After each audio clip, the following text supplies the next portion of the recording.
नमस्कार, बहुत स्वागत है आपका स्वदेश न्यूज की खास पेशकश मध्यकाल देख रहे हैं आप और मैं हूं आपके साथ मुस्कान गंगराड़े। मध्यकाल में आज हम बात करेंगे गौपालन दुग्ध उत्पादन की प्रेरणा डॉक्टर अंबेडकर कामधेनु योजना के बारे में। मध्य प्रदेश श्वेत क्रांति की दिशा में अब लगातार आगे बढ़ रहा है, जिसको लेकर केंद्र सरकार और मध्य प्रदेश सरकार के बीच अमित शाह और मुख्यमंत्री डॉक्टर मोहन यादव की उपस्थिति में राष्ट्रीय डेयरी विकास बोर्ड और मध्य प्रदेश डेयरी फेडरेशन के मध्य अनुबंधों का आदान प्रदान हुआ है।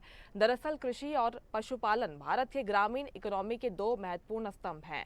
ऐसे में जब भी कोई योजना इन क्षेत्रों को सशक्त बनाने के लिए आती है तो उसे किसानों और पशुपालकों द्वारा काफी उत्सुकता से अपनाया जाता है।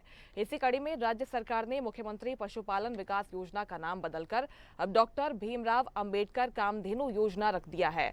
इस योजना का उद्देश्य किसानों को इकोनॉमिक रूप से सशक्त बनाना और पशुपालन क्षेत्र में नई क्रांति लाना है। सरकार ने पशुपालकों को सशक्त बनाने और दुग्ध उत्पादन को बढ़ावा देने के उद्देश्य से डॉक्टर भीमराव अंबेडकर कामधेनु योजना की शुरुआत की है। इस योजना के तहत 25 दुधारू पशुओं की इकाइयों की स्थापना की जाएगी, जिसमें एक इकाई की लागत अधिकतम 42 लाख रुपए होगी। योजना का लाभ उठाने के लिए आवेदक को मध्य प्रदेश का निवासी होना आवश्यक है। इसके साथ ही डेयरी फार्मिंग का प्रशिक्षण प्राप्त करना भी अनिवार्य होगा। अब मध्य प्रदेश में 5.5 करोड़ लीटर दूध का उत्पादन होता है, जो देश के कुल उत्पादन का 9% है। प्रदेश में सुशासन का दौर चल रहा है। यह सहकारिता को जीवंत करने का एक स्वर्णिम अवसर है। प्रदेश के किसानों के साथ केंद्र सरकार चट्टान की तरह खड़ी है। राष्ट्रीय डेयरी विकास बोर्ड के साथ मिलकर कम से कम 50% गांव तक सहकारिता और डेयरी गतिविधियों का विस्तार करना आवश्यक है। इसी पर हम चर्चा करने वाले हैं आज। किसानों की आर्थिक उन्नति के लिए मध्य प्रदेश सरकार प्रतिबद्ध है। अब लगातार कदम उठाए जा रहे हैं। डॉक्टर भीमराव अंबेडकर कामधेनु योजना मध्य प्रदेश सरकार शुरू करने जा रही है।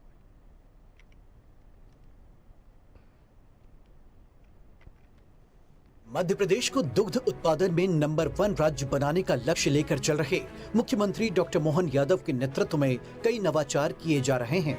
इसी कड़ी में प्रदेश के पशुपालकों को सुविधाएं प्रदान करने और पशुपालन को बढ़ावा देने के लिए डॉक्टर अंबेडकर कामधेनु योजना की सौगात दी गई है।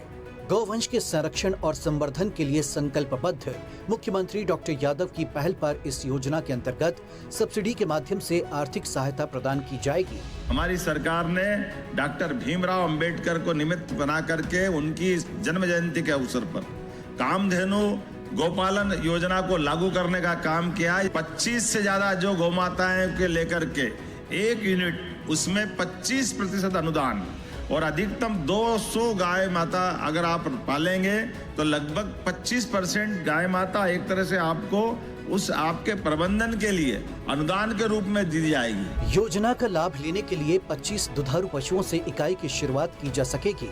अनुसूचित जाति और जनजाति वर्ग के हितग्राहियों को परियोजना की लागत पर 33%, जबकि अन्य सभी वर्गों के हितग्राहियों को 25% अनुदान मिलेगा।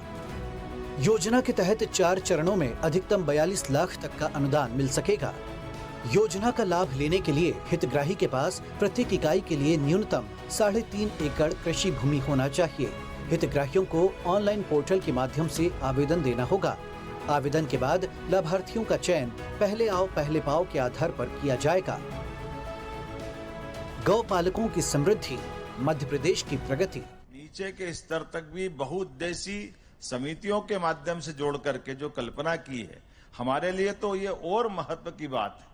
और मैं अपने लिए स्वयं के मानूं तो मेरे लिए भी हमारे घर के खुद की आय का साधन भी बड़े पैमाने पर पशुपालन से होने वाली दूध उत्पादन की क्षमता के बलबूते पर मैं स्वयं भी उससे अपने आप में परिवार में गौरवान्वित होता हूं कि हाँ, हमारी सरकार ने आकर के ये जो दूध उत्पादन के मसले पे विचार किया है और हमारी सरकार ने डॉक्टर भीमराव अंबेडकर को निमित्त बना करके उनकी जन्म जयंती के अवसर पर कामधेनु गौपालन योजना को लागू करने का काम किया। माननीय लखन पटेल जी ने बताया, जोरदार अभिनंदन करें।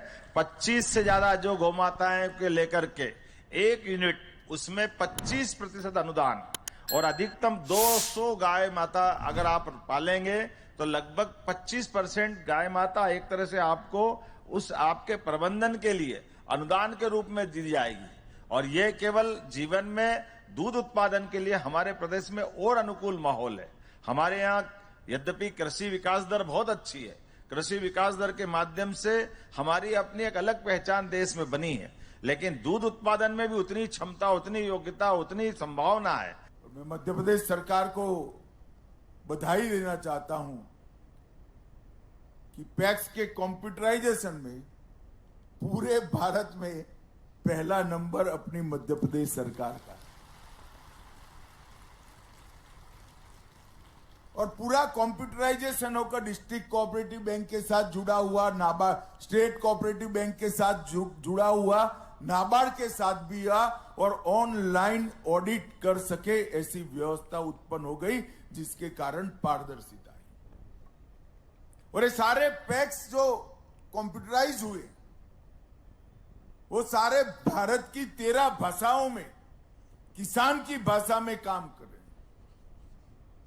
किसान को बैंक अकाउंट देना है, मध्य प्रदेश है तो हिंदी में दिखाई पड़ेगा, गुजरात है तो गुजराती में, बंगाल है तो बंगाली में, तमिलनाडु है तो तमिल में दिखाई पड़ेगा। इस प्रकार का एक सुंदर सॉफ्टवेयर बनाकर भारत सरकार ने पैक्स के अंदर प्रस्तावित करने का काम। देश में व्हाइट रेवोल्यूशन जो आया वो कांग्रेस पार्टी की सरकार में आया। क्या बीते 20 वर्षों में भारतीय जनता पार्टी ने सहकारिता के क्षेत्र में कोई नया आयाम स्थापित किया, कोई नए स्ट्रक्चर्स बनाए? नहीं बनाए। भारतीय जनता पार्टी केवल नाम बदलो योजना के अंतर्गत कांग्रेस के द्वारा की जा रही चीजों को बदल के नए नए नाम देने का काम करती है। जहां एक और एनडीडीबी के साथ मध्य प्रदेश सरकार का करारनामा हुआ, तो पैक्स को बहुउद्देशीय बनाने का जो संकल्प केंद्र सरकार का है उसको मूर्त रूप भी हमने दिया। हमारे गृह और सहकारिता मंत्री परम आदरणीय अमित शाह जी ने जो लक्ष्य दिया है कि पैक्स को अब हम बहुउद्देशीय बनाएंगे, अनेक काम पैक्स से जोड़ेंगे, कम से कम 20 ऐसे विधाएं पैक्स से जोड़ेंगे जिससे उसकी आमदनी बढ़ सके और उसके माध्यम से किसानों का वेलफेयर हो सके। इस पर हमारी सरकार काम कर रही है। मुझे इस बात की बहुत प्रसन्नता है कि कल माननीय अमित शाह जी ने हमें शाबाशी दी मध्य प्रदेश के सहकारिता विभाग को कि कंप्यूटराइजेशन में हम देश में अव्वल आए। सहकारिता विभाग मध्य प्रदेश और तेज गति से रोजगार के नए अवसर सृजित करने के लिए और देश की और मध्य प्रदेश की अर्थव्यवस्था को सशक्त करने के लिए।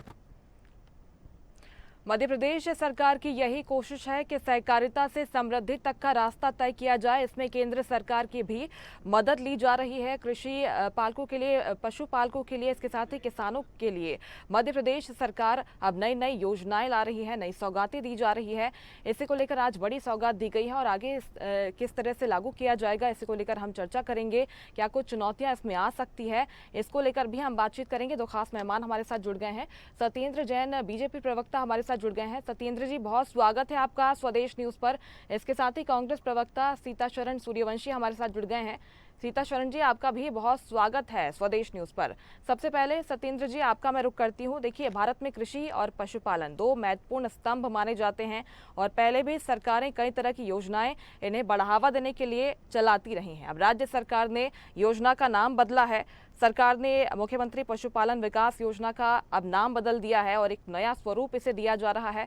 क्या नाम बदलने भर से फायदा होगा या फिर और भी कुछ बदलाव होंगे जिससे किसानों को और पशुपालकों को आगे फायदा मिलेगा?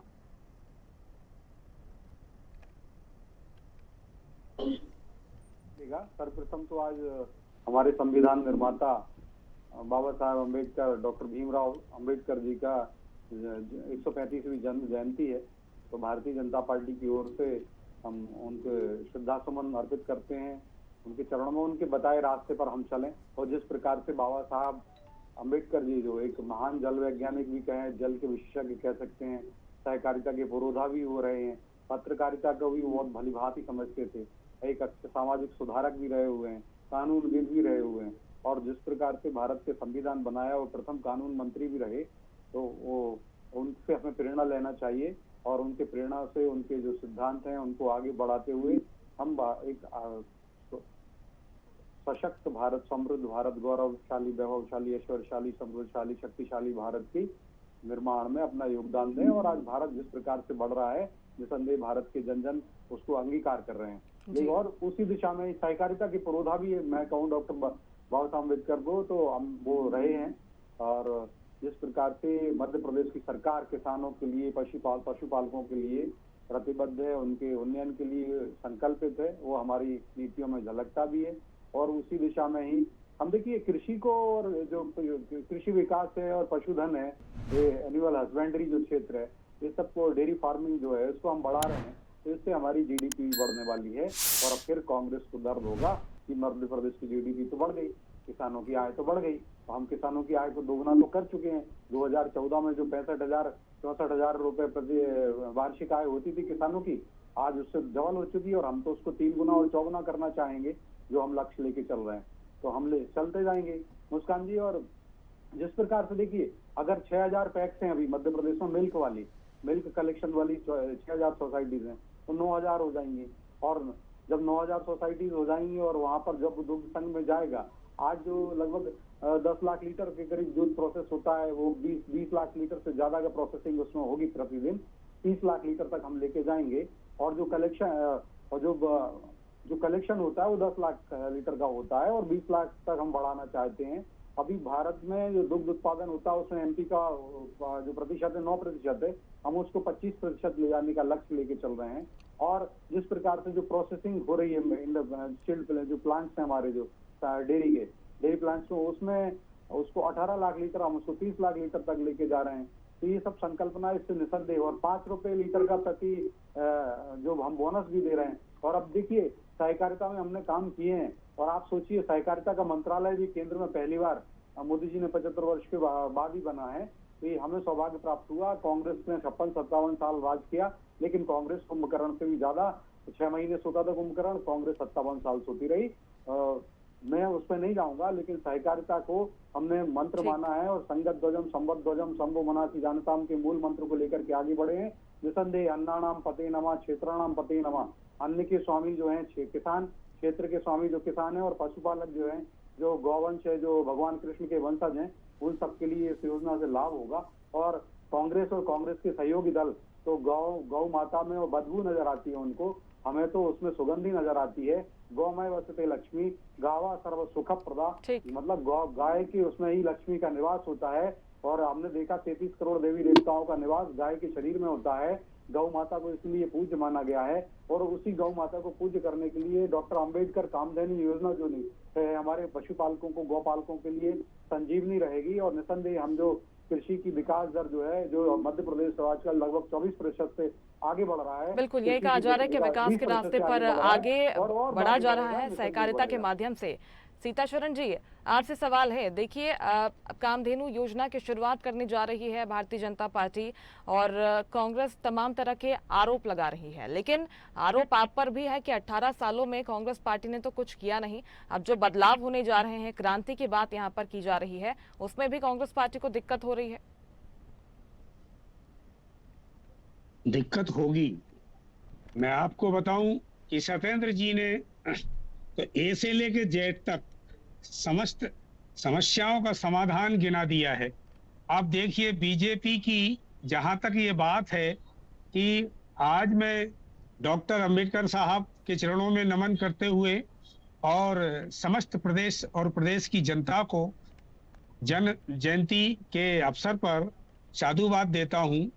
और इन्होंने ये जो कामधेनु योजना बदल करके, केवल नाम बदलने से काम नहीं हो जाता है।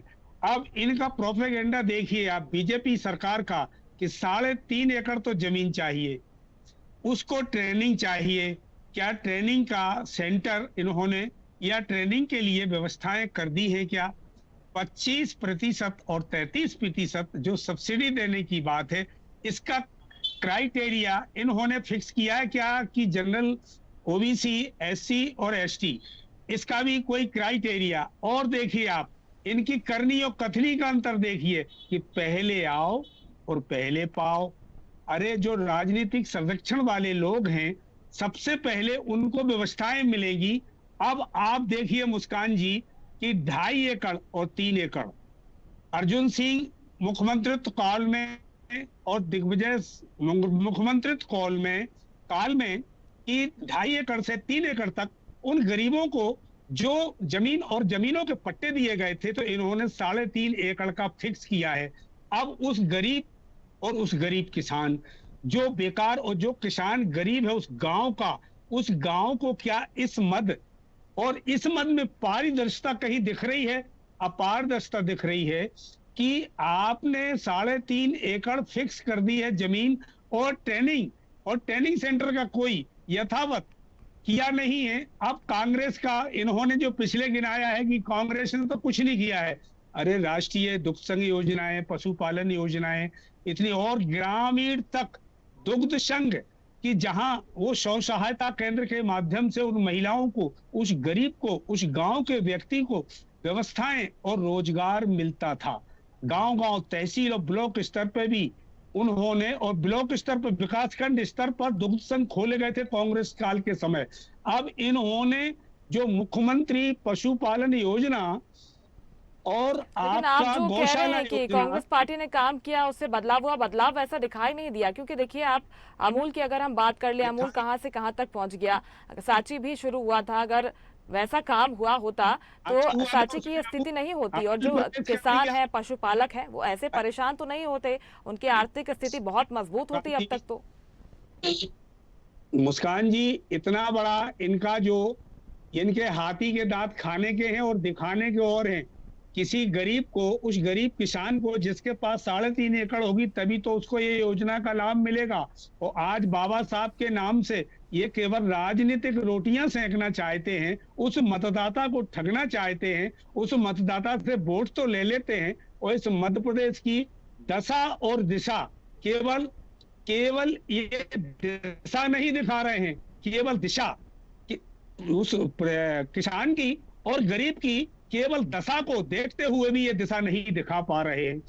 और कांग्रेस का जितना जो व्यवस्थाएं थी, अभी इनकी 21 वर्ष से जो चल रहा है, अब आज इन्हें बाबा साहब ही नाम मिले कि 156 देश जिनको सलाम करता है, जिनको नतमस्तक होकर के करता है, सिंबल ऑफ नॉलेज वर्ल्ड में 32 डिग्रियां जिन्होंने की है, जिनके 33,000 तो स्कूल बंद हो गए, और ये गौपालन और कामधेनु योजना में उनका नाम रख करके, ठीक है, हम देख लेते हैं और करते हैं और देखते हैं, जनता भी देखती है कि इनका जो कामधेनु योजना उस कागजों में ही समेट कर रह जाएगी कि उस गरीब किसान तक तो ये मिलना असंभव है, क्योंकि इनने तो फिक्स कर दिया प्रोपेगेंडा कि 3.5 एकड़ जमीन होना चलिए, ठीक है, इसका जवाब ले लेते हैं। सत्येंद्र जी, देखिए, उनकी तरफ से कहा जा रहा है कि कई तरह के लूप होल्स हैं। वो तो कह रहे हैं कि आपने सिर्फ नाम बदल दिया है, लेकिन हम देख रहे हैं कि कुछ बदलाव भी यहाँ पर किए गए हैं, कुछ चीजें जो हैं वो एड ऑन की गई हैं। चाहे हम नस्ल सुधार कार्यक्रम की बात कर लें,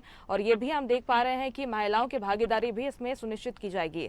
लेकिन वो कह रहे हैं कि गरीब किसान को इसका फायदा नहीं होगा। जो क्राइटेरिया सेट किए गए हैं उससे लोग परेशान होते हुए ज्यादा नजर आएंगे। तो इसे कैसे दुरुस्त किया जाएगा अगर ऐसी स्थिति निर्मित होती है तो?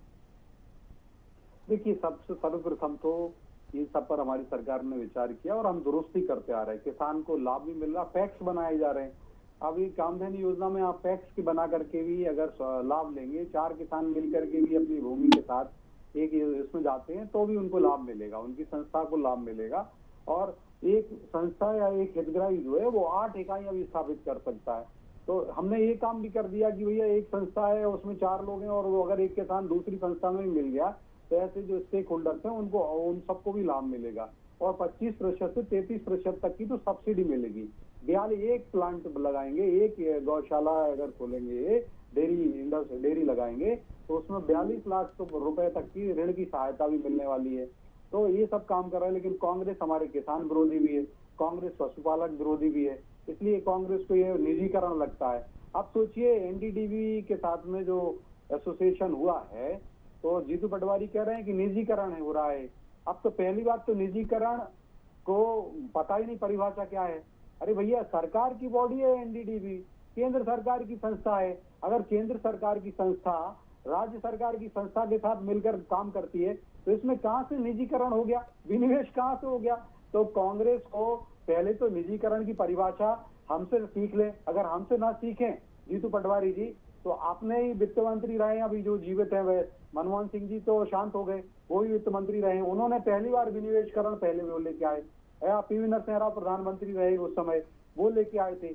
अब वो भी नहीं है। अब चिदम्बरम साहब अभी हैं, तो चिदम्बरम जी से जाके समझ लें कि विनिवेश क्या होता है, निजीकरण क्या होता है, वह बिल्कुल अच्छी भाषा में सत्येंद्र जी, बता क्या आप देंगे। ये कह रहे हैं, क्योंकि लेकिन देखिए 3 जो मुख्य समस्याएं थी इसमें, चाहे नस्ल सुधार की हम बात कर ले, एक तकनीकी समस्याएं जो आती थी उसकी बात कर ले, और आर्थिक संसाधन इसकी कमी रहती थी, इसी वजह से पशुपालक और किसान परेशान रहते थे। 2 जो मुख्य समस्याएं हैं उनके समाधान की बात आपकी तरफ से अब कही जा रही है, लेकिन जो तकनीक का क्षेत्र है उसमें भी अब क्या प्रयास हो रहे हैं और इसे भी दूर करने की कोशिश होगी? निसंदेह मुस्कान जी, बहुत ही अच्छी दिशा में आपने इस डिस्कशन को मोड़ा है। मैं तकनीकी में भी उन्नत होंगे। देखिए, उनकी आयु भी बढ़ रही है, औसत आयु पशुधन जो है हमारा बढ़ रहा है।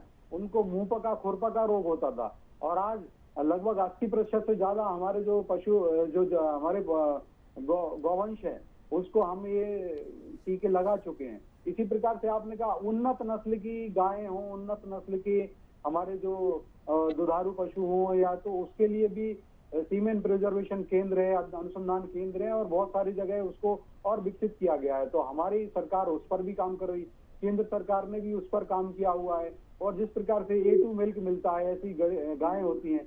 पुंगनूर नस्ल जो है, पुंगनूर नस्ल की जो गाय होती है आंध्र प्रदेश में, वो भी बड़े अच्छी गाय मानी गई हैं। तो उनका भी हम यहाँ पर संवर्धन करें, कैसे उनकी संख्या हमारे यहाँ मध्य प्रदेश में बढ़े। और तीसरी बात, अभी तक जो डेयरी में जो मिल्क लिया जाता था वो भैंस का ही दूध लिया जाता था, क्योंकि उसमें फैट ज्यादा होता था, फैट कंटेंट के कारण। तो गाय के दूध को अस्वीकृत कर दिया जाता था। अब हमारी सरकार ने ये बहुत ही अभिनंदनीय निर्णय लिया, और डॉक्टर मोहन यादव जी यदुवंश से भी आते हैं, उन्होंने यदुवंश की और हम गौपालकों की बात सुनी, ये मैं साधुवाद भी देता हूँ। ये एक अखिलेश यादव है, कांग्रेस के मित्र हैं, उनको गायों में बदबू नजर आती है, और आज हम गायों का दूध भी अब हम लेंगे। तो सोचिए, और ये कह रहे थे कि गायों में भैया आत्मा, गाय हमारी आत्मा है, गाय हमारे प्राण है, गाय हमारे ईश्वर का वास होता है, हम मानते हैं। और हमारे यहाँ तो कहा गया है कि तुम माता च सर्व देवानाम तुम चा यज्ञस्य कारणम तुम तीर्थम सर्व तीर्थानाम नमोस्तुते सदा निधे। मतलब गौ माता जो है वो सभी देवताओं की माता होती हैं। हर तीर्थ, ये जो यज्ञ होता है, तुम चा यज्ञस्य कारणम, हर यज्ञ में गौ माता का ये कारण बनती हैं। और तुम तीर्थम, सब तीर्थों में प्रथम तीर्थ गौ माता है। अगर हम गौ माता की सेवा कर लेते हैं, अगर हम अपने गौ माता की सेवा करेंगे, तो मुझे लगता है वास्तु दोष। और दूसरी बात, हमारा पशुधन बढ़ेगा। लेकिन इनको तो बदबू आती है उसमें,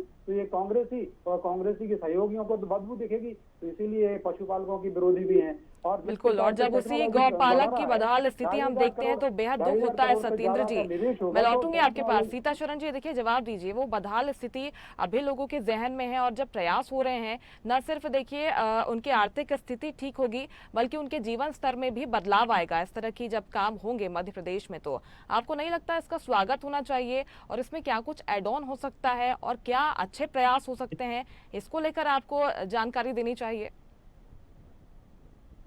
प्रयास हो सकते हैं। इनकी जो 3 योजनाएं हैं, मुख्यमंत्री पशुपालन योजना और गौशालाओं वाली योजना, तो ये आपने जो अभी कहा है, और इस प्रदेश में देखा भी है कि जो गौशालाओं के लिए व्यवस्थाएं हैं, नाना प्रकार के 50 जगह कई गांवों में ऐसे ऐसे कंकाल तंत्र उनके जब्त हुए हैं, और देखने में भी उस गांव को और गांव की जनता को भी बड़ा घृणित लगा है।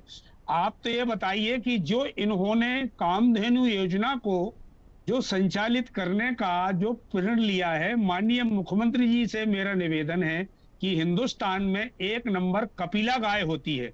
कपिला गाय गुजरात में पाई जाती है। क्या कपिला गाय के लिए रखा, क्या जर्सी गाय के लिए रखा जो हरियाणा और पंजाब में पाई जाती है? अब मैं आपको बताऊं कि जो इसमें पारदर्शिता की, जैसे इनने कहा, मैंने पिछले समय पे भी दोहराया है कि पहले आओ और पहले पाओ। भाई, जो शहर का व्यक्ति है या राजनीतिक संरक्षण या सत्ताधारी संरक्षण का जो व्यक्ति है, उसके पास 4 व्हील या मोटरसाइकिल है, तो पहले वो पहुंच के ऑनलाइन जाकर के, और वो गांव का व्यक्ति पीछे रह जाएगा तो वो तो पिछड़ ही जाएगा ना। उसके लिए क्या है, इसमें पारदर्शिता दिख रही है क्या? और फिर आपने वो क्राइटेरिया 25 और 33% का जो सब्सिडी का है वो भी नहीं रखा है। भाई, आप क्या जनता को केवल सत्ता हासिल करने के, बिल्कुल आप जो सवाल उठा रहे हैं जवाब देना चाहते हैं सत्येंद्र जी, छोटा सा जवाब आपका। देखिए, मुझे लगता है कांग्रेस थोड़ा सा अध्ययन भी करना चाहिए। हो गया सीताशरण जी, मुझे बोलने दीजिए जी। देखिए, मुझे लगता है कि कांग्रेस के नेताओं को मोदियाबिंद हो गया है, मोदी रेक्ट हो गया है और मध्य प्रदेश में मोहन रेक्ट हो गया है। मोहन यादव जी के कामों के कारण उनको आंखें चौंधिया गई हैं, अब कुछ दिखता नहीं है। अब देखिए पोर्टल पर ऑनलाइन आवेदन करें, हमने कहा पोर्टल पर ऑनलाइन आवेदन करने में कौन सी कार की जरूरत है, कौन सी मोटरसाइकिल से आवेदन करने जाना है, कौन सी कार लेकर के आवेदन करने जाना है, मुझे लगता है ऑनलाइन। और आज मध्य प्रदेश और भारत, हम जो ग्राम पंचायतें थी, अगर 2014 के पहले मात्र 1800 ग्राम पंचायतें थी जिनमें ऑप्टिकल फाइबर था, आज 2 लाख मतलब 2.5 लाख ग्राम पंचायतें हैं देश भर में। बिल्कुल, ये सारे तो 2.5 बदलाव लाख ग्राम और प्रयास पंचायतों अब में किए सभी जा रहे हैं। में उम्मीद कर सकते हैं कि इसका सकारात्मक असर मध्य प्रदेश में दिखाई देगा। आप दोनों का बहुत शुक्रिया स्वदेश न्यूज पर जुड़ने के लिए, हमसे बातचीत करने के लिए। कामधेनु योजना की शुरुआत मध्य प्रदेश सरकार की तरफ से की जा रही है। इसमें कृषकों को, पशुपालकों को कई तरह की सुविधाएं दी जाएंगी, उनके विकास के लिए प्रयास होंगे। उम्मीद कर सकते हैं कि सहकारिता के क्षेत्र में एक नई समृद्धि अब मध्य प्रदेश में इसके बाद आएगी। और इसी के साथ इस खास पेशकश में मेरे साथ इतना ही। आप देखते रहिए स्वदेश न्यूज, सबसे पहले देश। लेटेस्ट खबरों के लिए लाइक, फॉलो और यूट्यूब पर सब्सक्राइब करें, बेल आइकन दबाएं, साथ ही विजिट करें swedishlive.com पर।